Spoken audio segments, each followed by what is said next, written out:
Welcome back. Oh, the drama. You can't script this any way possible. No one, I mean, absolutely no one would have written this. That when I was talking to Ibrahim Patel at 1:30, that the 2025 budget speech would be postponed. Well, this is the situation that we are faced in. Opposition parties completely against what is happening, while the GNU is saying, well, this is called perfect consultation. And I tell you what, this is South Africa. There's always a day of drama, but no one would have expected this right over here. What we are hearing is that this budget speech could be postponed to the 12th of March. Even if that's going to be in the next 3 weeks' time, is there enough time for there to be pure out-and-out consultation? Of course, we're going to be having a panelist to discuss this, but joining me, I'd like to welcome no stranger to our screens here at Hilaal TV, Mohammed Seedat. Mohammed, assalamu alaikum wa rahmatullahi wa barakatuh. You can't. You just can't, can you? Wa alaikum salam wa rahmatullahi wa barakatuh, Fahraaz. Really, they often say that, you wake up in the morning in South Africa and you really don't know what's going to hit you during that day. For me, the challenge is really, and I'm still processing, but the challenge is really the waste of everyone literally getting dressed up and going to this, and the cost that South Africa has had to bear to be told that the budget will be read in kind of 3 weeks' time. I think the big contrast as well for me is that the comments from the MPs have been split into, as part of the GNU, and they start as part of the GNU, I support the decision. Yes. But there's almost, you feel that they don't really support the decision. And as you and I were having a conversation off air, it seems to be driven by the DA. Yeah. Well, driven by the DA because it seems quite literally within the GNU. Of course, the opposition are going to say, well, we're against this VAT hike. But it's clear that they are totally against this 2% VAT hike. This adds a fourth layer to the disagreements that the DA and the ANC have within this government of national unity. 100% right. I mean, it could be disastrous. To have a VAT hike of even 1% is disastrous. To think of a 2% VAT hike, to the person on the ground, to the person who can least afford it, they're going to be hit most. Yeah. So, I mean, I like the resistance that was put up because I don't agree particularly in increasing the VAT. But I think that a lot more work should have gone into this, and you can't, as a default, now go to the lowest hanging fruit, which is let's raise VAT. Sure. And I think we have to start talking about the efficiency and productivity discussions, but I'm sure we'll cover those. Yeah, no, definitely, without a doubt. Just joining us now also via Zoom, I'd like to welcome Hamzah Goolam-Mahomed from AlBaraka Bank. He serves as the Foreign Treasury and Financial Institution Manager. Hamzah, assalamu alaikum rahmatullahi wa barakatuh. Jazakallah for joining us. Hamzah, just less than 24 hours ago, you and I were having a chat and we were looking ahead to what could potentially happen. I mean, this just throws a spanner in the works, doesn't it? Wa alaikum assalam wa rahmatullah. Jazakallah for having me on the show again, Fahraaz. Absolutely. I mean, and nobody in South Africa was expecting it. Nobody around the world was expecting it. And we've seen financial markets react accordingly. The rand, in the immediate aftermath of that announcement of the GNU, of the budget speech being delayed, went from 1845, 1842 this morning to almost 1860, and we've seen some little bit of recovery now. So totally unprecedented from what's been happening and what happened today. Yeah, we got Dr Pali Lehohla, who's also joining us. He's the former. He's the former statistician-general, I beg your pardon. It's so much to process right now. Dr. Lehohla, you've been in government institutions for as long as I can remember. I mean, this is as new, I don't know if we can call this as low as we can get, but just your immediate reaction to proceedings that have occurred within the National Assembly. Well, I mean, the budget speech has always been top secret. It gets, people are a little tired about it. I do not know what has caused the postponement. This is the beginning of leakages. And leakages occur when people are divided. This is the new standard. Dr. Lehohla, unfortunately, I have to stop you there. Your network, if you can maybe find a better place for a network, we will definitely have you back into this conversation. Your network and your audio seems to be giving us a bit of a challenge. So if you could maybe please sort that out, we would really, really appreciate it, because we really want to get your values and your insights into what has just happened right now. Mohammed, 1860, thank you so much, Dr. Lehohla. 1860, you heard Hamzah saying it's a bit of a recovery. But this is something that South Africans can't afford, because about 10 days ago, we were talking about this Donald Trump United States attack on South Africa, the attack, not from a literal attack, but a figurative attack in terms of financial sanctions they want to impose on the country. The fact that these comments, which have been aggravated to an extent that nobody can imagine, of white farmers that are deliberately being killed, and a population of our country that are deliberately being killed. We needed a feel-good story, didn't we? And we're not getting it right now. No, we're not getting it at all. And the big thing is investor confidence for us. Is what does an investor looking to come into the country? Sure. Because that's what we need. We need foreign direct investment. What does someone see this as? It's literally, I mean, and with all due respect, a little bit of a circus at the moment. Without a doubt, I can't disagree with you there. And it's a waste of energy, as I said, a waste of time, a waste of money. I mean, these things could have been planned. I mean, you knew you were a GNU. You didn't know yesterday that you became a GNU. You knew that you needed some commendation or ratification by parties within the GNU. So for everyone, and without any advance notification, it's a shock to the market. It's a shock to every South African. It's a shock to the international community and to the market. Here's the thing, Mohammed. For me, it's again a question of communication. Correct. Right? How could the GNU not communicate this 24 hours ago? Correct. This is where I think everyone's going to be upset. You drag everyone to the National Assembly, all these resources, and you've put the nail on the head. All these resources that have been gone ahead and delivered here, and all of a sudden, yeah, it's almost snatched away. It's something that it doesn't make any sense. Exactly. It doesn't make any sense. Yeah. I mean, surely there could have been, and I think there was some comment from one of the MPs, it was quite a clever comment, to say, tell us what you know, tell us what the proposals may be, but almost this ultra secrecy around it. And I think we only got an intimation on the VAT increase by something leaked from SARS initially, until the DA embraced it now in comment when Lukman got comment from them on the floor. Sure. Then they attested to the potential VAT increase. But I mean, I'd like to know what measures would have been put in place to use what we have more effectively and more efficiently. Definitely. Hamzah, while you're on, where to now for Treasury? Because at the moment, they're actually giving us a press conference. But within that, there's now going to be tons of frustrations from South Africans, because all the money that could have been saved for whatever's going to happen, they're now thinking we have to wait another 3 weeks for this very same Treasury, which has, let's call it for what it is, has delayed the future of South Africans right now for another 3 weeks. Yeah, 100% for us.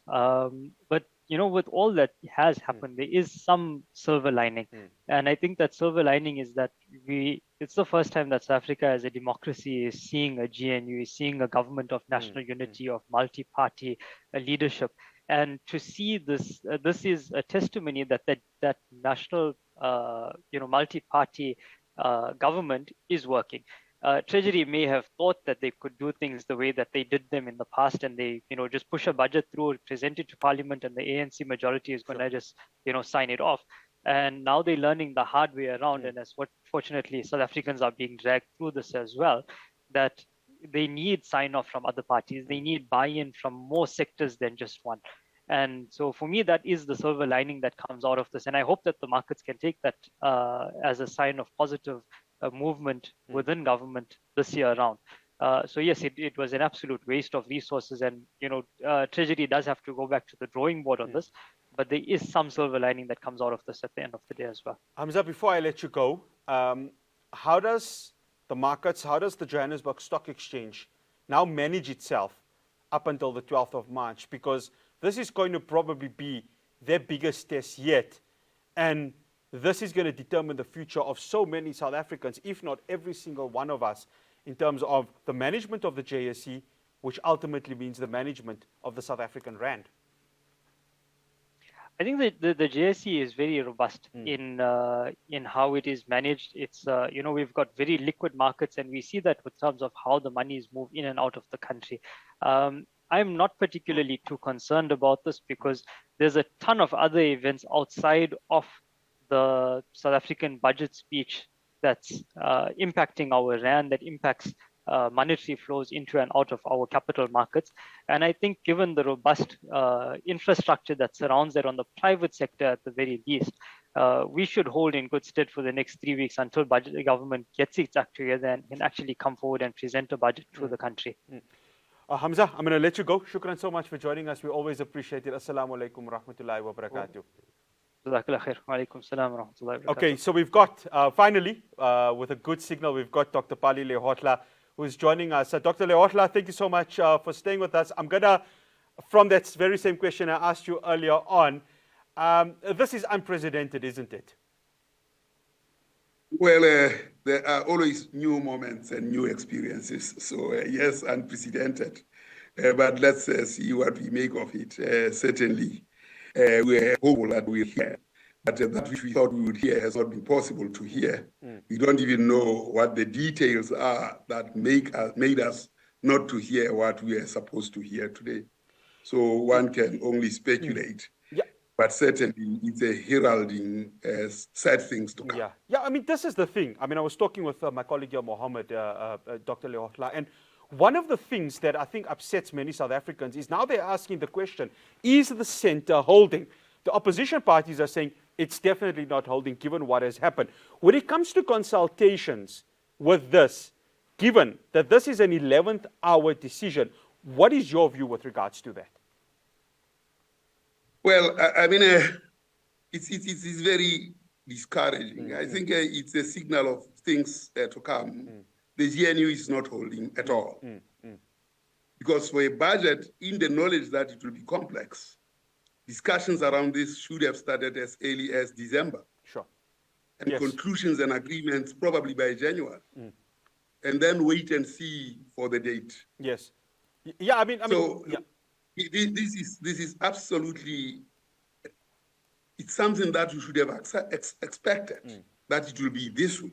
So you should start early, should negotiate early, break all the deadlocks that might be there. But absolutely, the GNU is not holding. I mean, we cannot be saying we are going to host the what is this? G20. Yeah. And then on the day of the wedding, the bride and the groom are not agreed. Yeah, no, definitely. Yeah. Absolutely. Yeah, I mean, but that's the thing. I mean, we're asking these questions, Dr. Lehohla. There's three things, and let's call the parties for who they are. The ANC and the DA can't agree on the Land Expropriation Act. They can't agree on the NHI. They can't agree on the Bella Act. There's now a fourth element that they can't agree on, and that's probably this VAT increase. And of course, to take you to the potential of 17% would be disastrous. We've got an unemployment rate which is quite high at the very moment. Now, this is it. I mean, how do they find consensus with regards to that? Because now there's 3 more weeks left before, if we are being told that the budget's going to be delivered, the postponed budget, to the 12th of March, how do they now go ahead? How do they go forward and try and find consensus on a VAT increase, which the ANC government and President Cyril Ramaphosa, as I said, has to be a way government finds money to put back into the fiscus without really going ahead and borrowing it? Well, the point is that the kinds of policies we have actually been working with are dysfunctional. Yes. I mean, one of the things, I don't know whether the government ever looked at the report of the statistician-general on the income and expenditure survey that was released on the 28th of January. Sure. That report says, for those who have tertiary education, since 2011, their expenditure has been declining, and between that period up to now, their expenditure has been declining by 21%. So the only expenditure that has been increasing is for those who do not have any education or primary and gone up to primary education. The implications of that are vast. There is no more room from the middle class to spend So what do you do? Do you increase that on top of that? It's impossible. Now, when you look at the expenditure patterns and you look at this particular release, the income and expenditure survey, it shows that amongst blacks, their expenditure, the top quintile is 13.7%. Whites, the top quintile is 73%. When you put those two elements together in terms of the ANC and the DA, there can never be agreement. Absolutely not. Because the divisions in terms of just the express income levels are so far apart. And when they are that far apart, there's very little room for agreement. So we have to go and look at that income and expenditure survey. It is too telling, talking about the divisions, talking about the decline in expenditure by the top by the tertiary people who have tertiary education. So what happened in terms of failure to present the budget is symptomatic of those cracks that are in the report by the statistician-general on income and expenditure 2023. There are nuggets that are very important that show that bringing coherence between the two parties is impossible until we agree on the policies, because the policies and policy design suggests that there's very little by way of the science of planning in government. Mohammed, I want to just bring in my colleague Mohammed into this. Mohammed, there's something interesting, and Dr. Lehohla would know because he sat in that statistician-general office for a number of years. How is government not looking at this income and expenditure report and making decisions from there? Are they really turning a blind eye into something which is so important to not only the fiscus, but how South Africans manage their money? Yeah, you know, I'm writing some notes as I listen to the Honourable Doctor speaking, because it's quite important. And so there's two kind of elements that I'd like to bring together. The first is that you wanted to increase VAT, in my opinion, as a knee-jerk reaction because you couldn't balance the budget. And I think that was the Honourable Minister's greatest challenge is balancing the budget. There's two ways of balancing the budget in our personal lives, in our business lives, and in governments. It's either you increase the income line or you decrease the expenditure line. I think we can all agree in South Africa that it's very possible to decrease the expenditure line because of the level of fruitless, wasteful expenditure, corruption, etc., etc. So why not concentrate on that? I mean, if the Honourable Minister had taken that to the GNU to say we want to increase VAT, it was ridiculous in the first place to even think that that would be palatable to most South Africans. I also think, you know, there's a lovely term that I heard for the first time today in Parliament, which was anti-poor. What does it mean the other way around? So is it fair the other way around if you were anti-rich, if you increased tax rates at the high end? And I mean, we know, and we haven't covered it because I think we are all in awe of what's happened. But it's a portion of the population, of the South African population, is supporting the vast majority of the population. And that also has to give it a point. Dr. Lehohla, a couple of weeks ago, Team South Africa goes to Davos, and they are adamant. They are without a doubt having belief, along with business, that South Africa can reach that GDP growth of 3% at least by next year. This is not a good sell because that's a pipe. Yeah, it's a pipeline. Yeah, please, yeah. Absolute pipeline dream. This year, in the first quarter, we grew by -0.3. Then we grew by 0.3, or rather in the last quarter, we grew by -0.3. Then we grew by 0.3. It means there's zero growth this year. Now, where will you get the 3% growth? Maybe because of low base effects, but surely whatever you try to model, you cannot reach that level of growth, not when we are so disorganized. Not when the fixed, I mean, we said that there's probably 900 billion rands to go for fixed growth, fixed capital formation, gross fixed capital formation.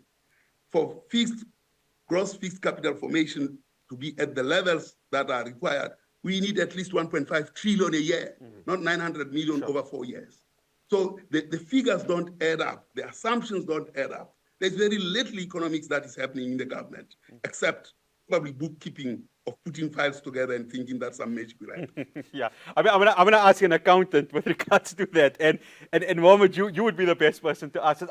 I did the other department within government. I'm really, feeling a sense of sorry for is the Auditor General. Yes. She's flagged so many reports of municipalities that are an absolute disaster.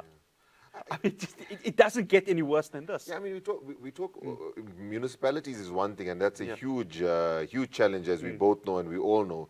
But I mean, the parastatals as well. I would have liked to hear from Minister today, and I'm sure we'll hear it on the 12th of March. Yeah, sure. But in terms of what's going to happen with the parastatals, I mean, I'd like to understand what the plan is in regard to ESCOM, for example. The water utilities that we have spread across the country are all in a state of disrepair.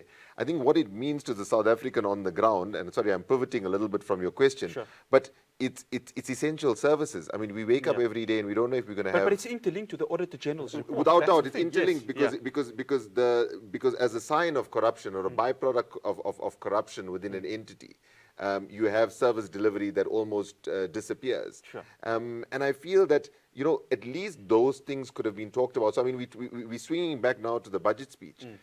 Perhaps we could have had a budget speech that could have spoken to everything else. And I mean, there is still liberty of the finance ministers to say, listen, as we're talking, it's unprecedented what's happened today. Of course, yeah. So it could be unprecedented that he could say, listen, I'm just trying to find my way in regard to perhaps the VAT. But to not make a statement today is worse without any prior notice. And as the doctor spoke about, disorganized. It just shows an element of disorganization, number one, but also expectation management. And I think in the world that we live in, where a soft touch is very often better than the hard touch, is tell people in advance. I mean, they couldn't have gotten to disagreement this morning at 12 o'clock or 11 o'clock. Exactly. And that's the thing, isn't it, Dr. Lehohla? Because we have a speech that could have been delivered. Mohammed brings up a valid point. There could have been a speech that could have been delivered when it comes to the big issue, which is, of course, VAT. Maybe that could have been addressed at another time. But the fact is, citizens were waiting. There's now another 3 weeks. Within that 3 weeks, infrastructure could be decaying. The water crisis could even go much worse than it is. And maybe not forget, we could even potentially have load shedding because, let's face it, we are having a grid, we are having energy security that us as South Africans can still not have a sense of trust in. Absolutely. I mean, the loss of trust has already been stated by citizens. Serious loss of trust in the government. It's been expressed by the voters, 40% of whom didn't come to the voting polls. Now, put this in context. Here is a government that says people can go and draw from their pensions through the two-pot system. The vultures that facilitate that start charging people when they start drawing, and only when people start drawing, they realize that, my God, this is a trap. A caring government would never accept a two-pot system for people to go and buy fat cakes. A caring government would actually borrow from its own resources, the pensions. But it can't borrow from there because they'll steal the money. And they go somewhere else to go and borrow. Countries that have pensions as much as the South African government has would borrow from their own resources. They would not go to the markets to go and borrow. This is a very serious problem. That we have the resources within the country, we have ESCOM owing, instead of borrowing from the pensions that we have, we go outside to the markets to go and borrow. That doesn't happen with sophisticated countries. So there is a fault line there. And then in addition to that, you encourage people and say they are suffering, they are They can always go and withdraw from their pensions. Now, at what point does the government realize the benefit of aggregation? Let me tell you something. The income and expenditure survey of the statistician-general shows that for the first time, the purchasing power of black people is 62% of the 100%. and the whites have dropped from 40%, 45% to 25%. Blacks have risen from 41% to 62%. But where we purchase are still the white-owned companies. Instead of using this purchasing power for purposes of transformation. I mean, there's very little that happens in terms of economics. There's very little economics in government.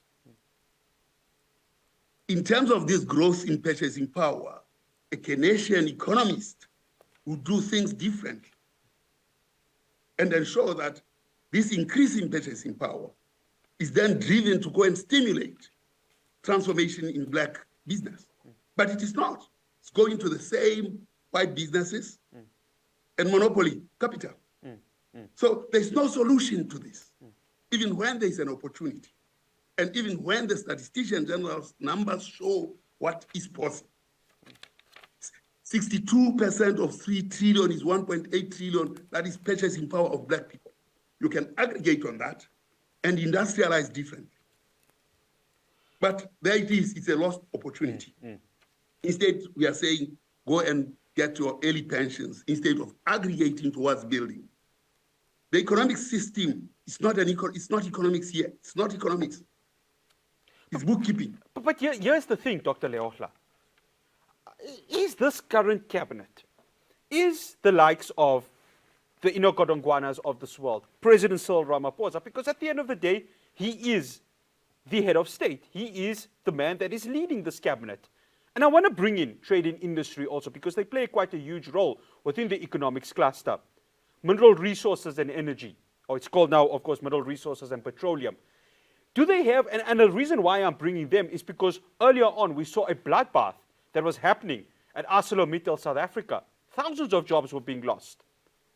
Do this government have an actual idea of the real sufferings of South Africa? Because 30 years on for democracy, you drive around the streets, you see the poverty that is occurring, and not much has changed. Yes, there have been leaps and bounds, which we can give them credit for.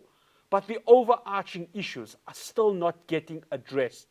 Because you've mentioned it, 62% of Black citizens within the buying power, 1.8 trillion if we take an overall figure. There's not really much power that is being given to the previously disadvantaged citizens. And that is a sad sight because many would say we're still a young democracy, but I don't think so. It's 30 years in. Surely more has to be done. Traoré delivered change in Burkina Faso within 3 years. And this is where economic policy and economic leverage happens.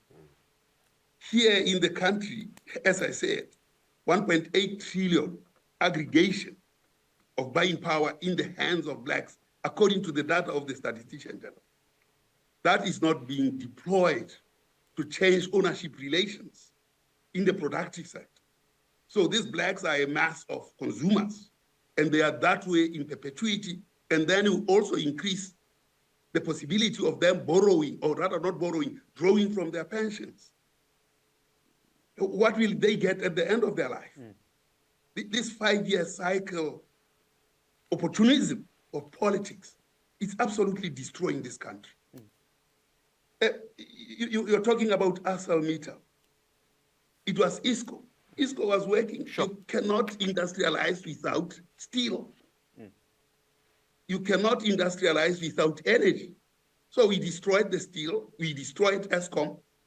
We haven't actually answered the question, why did we have load shedding for 6 years when we didn't have it in 2018? And we went back to the same process later in 2024. Nobody's held to account for that. For 6 years, we destabilized the economy deliberately. We also didn't even comment on Germany going back to coal. And suddenly we said we are going back to coal, which we were at in 2018. Why did we drop it at all? Who is asking those difficult questions? And then suddenly when the budget has to be read, we are told that it is postponed. There is no economic thinking in this country. Or the Minister of Finance or Minister of Trade and Industry, absolutely no economic thought here. You see, with this amount of expenditure of 1.8 trillion, if it was to be anticipated and we are anticipatory in terms of policies, we would have created a process by which there would be industrialization so that that money will be spent on new industries that are owned by Black people, rather than go and spend that 1.8 trillion in the white business. I mean, there's no sense of seriousness to move towards Black economic empowerment. This is the fundamental problem. And then the gimmicks that play out a minute before the budget speech play out. That's the highest form of incompetence. There's so much that Dr. Lehohla has mentioned, but there's two that I want to bring in. Right. The fact that South Africans in economic dire straits have to go to their pension and provident funds. You work on this every day, Mohammed. You see the books. As a country, but this cannot be the way to go. No, where is growth happening from an individual perspective? Yeah, I mean, we know that savings rate among South Africans are really poor in terms of saving rates compared to anyone or any other communities around the world or populations in other countries. So it's a problem that I think was tackled by the tax-free savings account, for an example, and that's been, we've talked a lot of bad, but I think, you know, one good thing that came out of the last couple of years was the tax-free savings account. I think it's a one-hit wonder. Generally, that person, and as we see people living longer, they're going to need those pension and provident funds more and more as we're seeing an increasing lifespan. And I think it's a one-hit wonder. It's you know, generally, you know, the trends are people take it out, they withdraw, they put it into a business, potentially, hopefully not, but it fails, and they don't have anything left, and they only realize that then, you know, a good 10 to 15 years later, where unfortunately then the state is forced to support that person in some way or another, perhaps where they were self-sustaining to an extent and not being a burden on government services before. Mohammed, another thing Dr. Lehohla mentions, gimmicks. Yes. My word, I mean, this country can't afford this. In a couple of days' time, we are hosting the foreign ministers for G20. Good luck to Ronald Lamola, because I don't know how he saved South Africa's face in a real debacle that we've had today. Yeah, I mean, we talked about it, as you said, it's gimmicky. We don't know what's going to come. And, you know, a question of mine that I have in my mind is what changes between now for 3 weeks? What do you go back and look at, perhaps, that you haven't looked at already in terms of a possible solution? I would assume, as we said, and we're speaking openly about it, that those opposed to a VAT increase, which I think is the majority of individuals, perhaps it looks like, except for the ANC. And where do you go and find that money? And I know where to find it, I feel, and that's inefficiency of government spending. But I don't know, and it's easy to say, and I had already readied myself for the Honourable Minister to get up today and give us a pipe dream somewhere. And I think the Honourable Doctor spoke to that as well. But to give us a pipe dream and things that will never see the light of day. But those are also gimmicky. So we're not, you know, we haven't passed the gimmicky stage. 12th of March may come and we may still be sold a few gimmicks. 12th of March. Let me just share something. Please do, Dr. Lehohla. I want to share the screen. Allow me to share the screen. Yes, please. Because I think we really have to try and get the right things here. Because the crisis is so deep. And if we do not understand its depth, we will continue to play the gimmicks.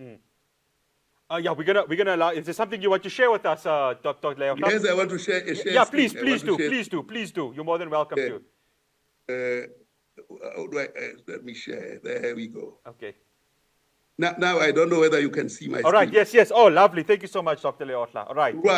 Right. Now, on this screen, we are looking at human resources and the transformation required to deploy the human resources.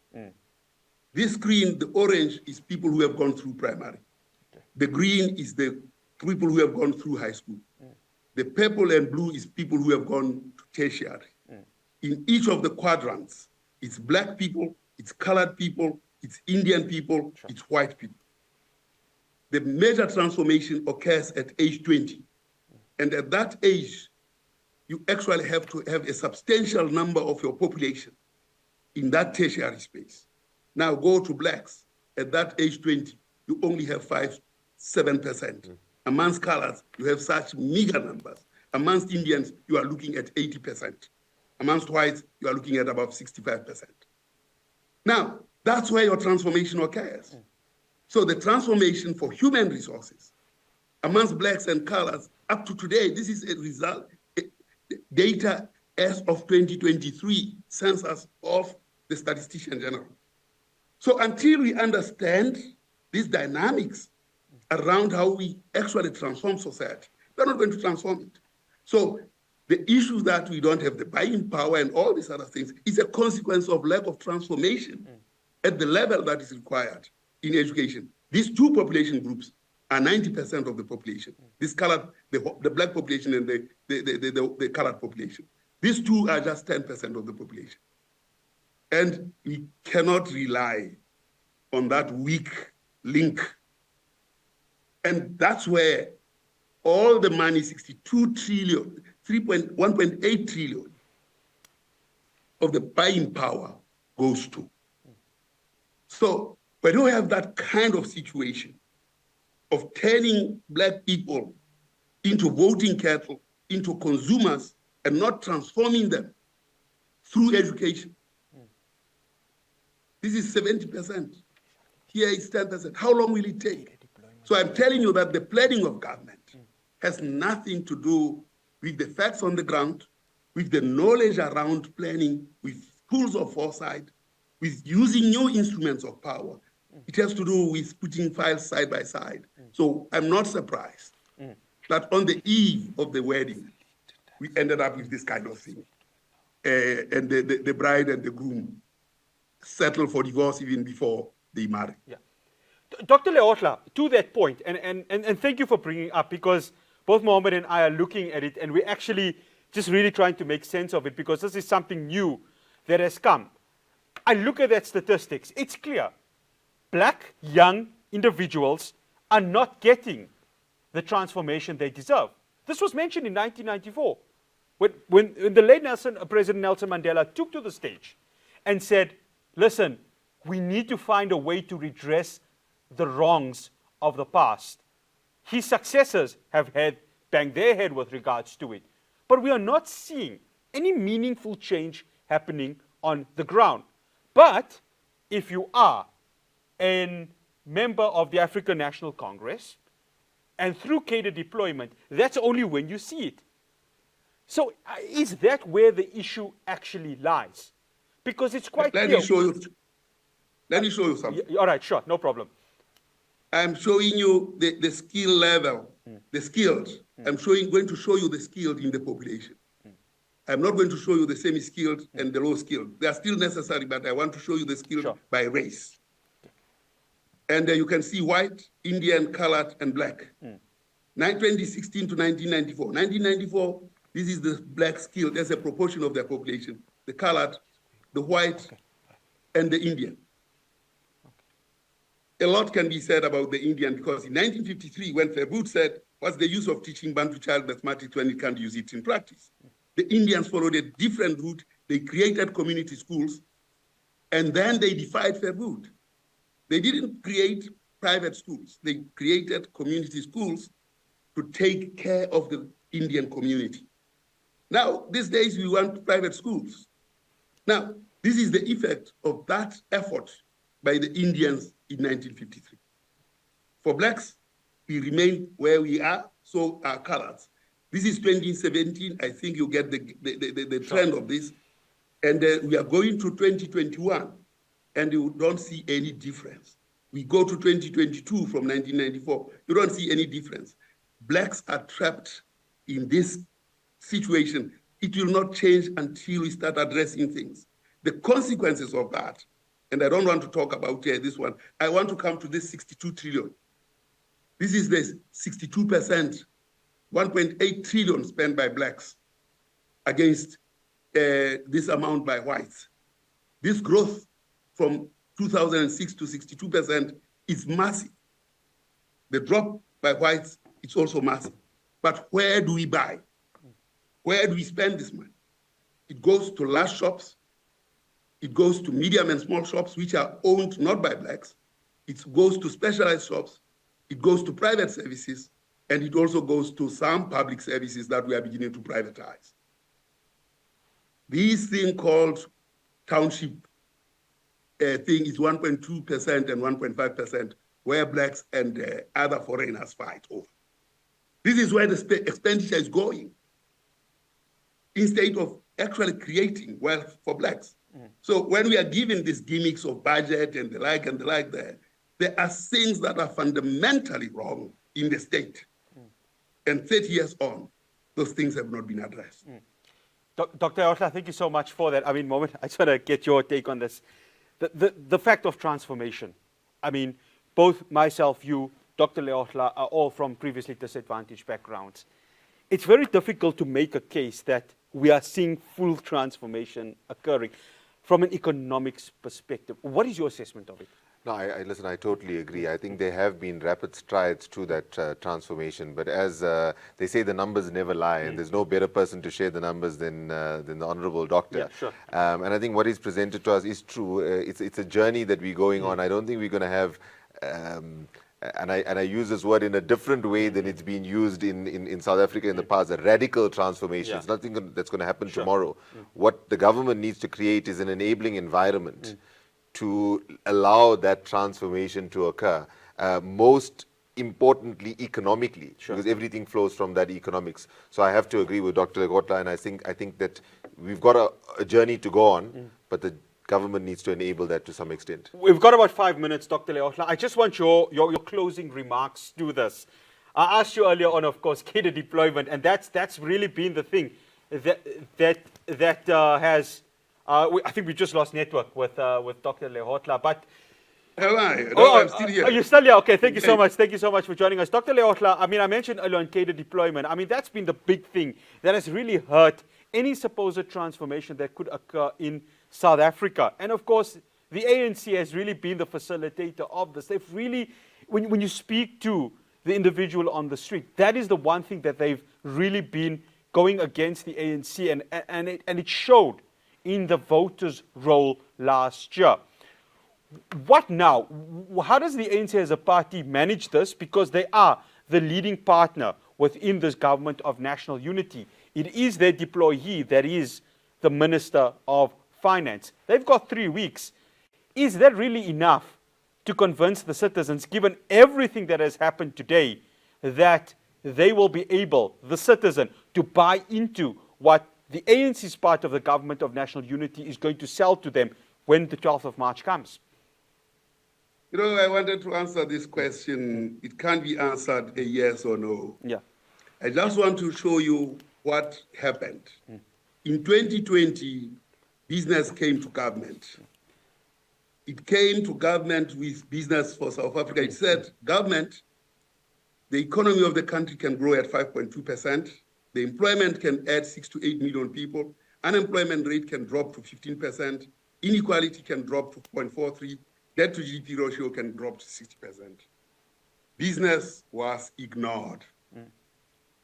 In the pocket of government was the national treasury average growth of 2.3 and the growth of 1 million jobs. All these other indicators were not actually catered for. Government in general was just relying on EPWP. So the paucity of planning in government is so glaring. So it's not about cadre development. It's about statecraft and understanding how to plan. Now, instead of saying, business, come, tell us how we are going to achieve this, they ignored that. Now, later, they have now brought in people who deal with electricity, logistics, and what is the other thing? The third one. Yeah. That is a recipe for corruption. Because if we stick to targets that business came with, each time anybody comes and we make decisions, we'll say, how does this fit with the targets that we have set? In Indula Mete, using ADRS, we said it's possible to grow 6.2%, 8 to 10 million jobs are possible, 12% unemployment rate is possible, 23% poverty is possible, inequality at 55% is 0.55% is possible. and debt to GDP ratio of 48 to 63. We set a path, we modeled this. It is a spitting distance from business for South Africa. The solutions are on the table. Business was willing, government became intransigent. And instead, then they are starting to pick the winners. They'll never go to what they think are losers. And they will only take those businesses. And this is a recipe for corruption. We need to go back to what business offered to business for South Africa. We need to get the path that is defined by Indula Mete with the modeling of ADRS. Once we do that, we'll stick to saying targets, science-based policy making, factor it with politics, and clean the politics with science. Then this country can get somewhere. Okay. Dr. Lehohla, For now, Dr. Lehohla, I have to stop because we are going to be ending this broadcast. Just in 1 minute, your closing remarks. My closing remarks is, these gimmicks were long coming. And that marriage is doomed to fail. Dr. Lehohla, thank you so much. Yeah. Dr. Lehohla, thank you so much for joining us here on this budget speech broadcast. We really do appreciate it. We hope to have you again soon. Thank you so much. Thank you very much, sir. That's Dr. Pali Lehohla, former statistician-general of South Africa. A lot of information to digest, but of course, all of what the doctor is mentioning is really leading up to where we are, February the 19th. The moment your closing remarks, I'm still trying to, I think both you and I are trying to process what has happened. My word, it's not a good look. 3 weeks to go. So much can happen. Where do we go from here? So while we're sitting here, and there's just so much information coming in, but the SARS income tax booklet was actually leaked electronically. Yes. And that gives us a glimpse as to what the potential changes were to the budget. So I'd just like to go through a few of them, if that's okay. Yeah. So it would seem that the initial plans on personal income tax rates were just to account for inflation, which I think we can accept as South Africans. We talked about the VAT increase, and they did talk about 15 to 17%. There was an extra VAT zero rating that they were proposing, and that was on specifically edible offal, unflavored dairy, liquid blends, and specific canned and bottled vegetables to assist poor households. Okay. So I think as a balance and the seesaw of increasing the VAT, there were specific items then that were... So luxury items would have been had a VAT? No. So VAT exempt items were increased. All right. So we have a certain basket of VAT exempt items. That basket was just increased, probably to account for the VAT increase and to those individuals. I think we were expecting an increase in certain taxes on alcohol and tobacco, and those were potentially anywhere between 4 and 6 or 7%. The great thing is that there was no change proposed to the fuel levy. Okay, that's a good thing. Which is a good thing, but I think it may change because as you're trying to balance, and perhaps you decrease the increase on VAT, if that makes sense, or leave VAT where it is, you have to increase it somewhere else. Interesting one, transfer duty accounted for inflation, and last but not least, no ad valorem excise duty on the lower value of smartphones. Now, I've gone through the highlights, but what's more concerning is this was printed. This was ready to distribute. It was distributed. And us in the media got it. Exactly. It was distributed. So that means that this was a last-minute save, and we talked about that disorganization. But I feel we'll unpack this a little more over the next few weeks, and let's see where we are, inshallah, on the 12th of March. Definitely, Mohammed. Always a pleasure having you on. Jazakallah so much. Assalamu alaikum wa rahmatullahi wa barakatuh. Of course, Mohammed Seedat joining us here in studio. We had Dr. Pali Lehohla that joined us via Zoom. We also had Hamzah Goolam-Mahomed, who joined us also from AlBaraka Bank and doing the preview. Ibrahim Patel joining us. Wow, yeah. Grab your breath at home, guys. Grab your breath at home, because no one, I mean absolutely no one, would have imagined this. It's just not a good look at this very moment for us as South Africans. We are hosting the G20 summit. We would have wanted something different. Unfortunately, we are not getting that. In 3 weeks' time, if proposed, the budget speech will take place. The postponed budget speech will take place. But this is really something that as South Africans right now, we are asking ourselves, how could government be so disorganized? From myself, Fahraaz Patel, and the entire team of Johannesburg, a special thanks to our Cape Town team, Riyadh Hen, Sohail Barnes, and of course, Lukman Shadrack, who was running around getting us reactions to that absolute superhero along with the entire team. We thank you so much for joining us. Assalamu alaikum wa rahmatullahi wa barakatuh.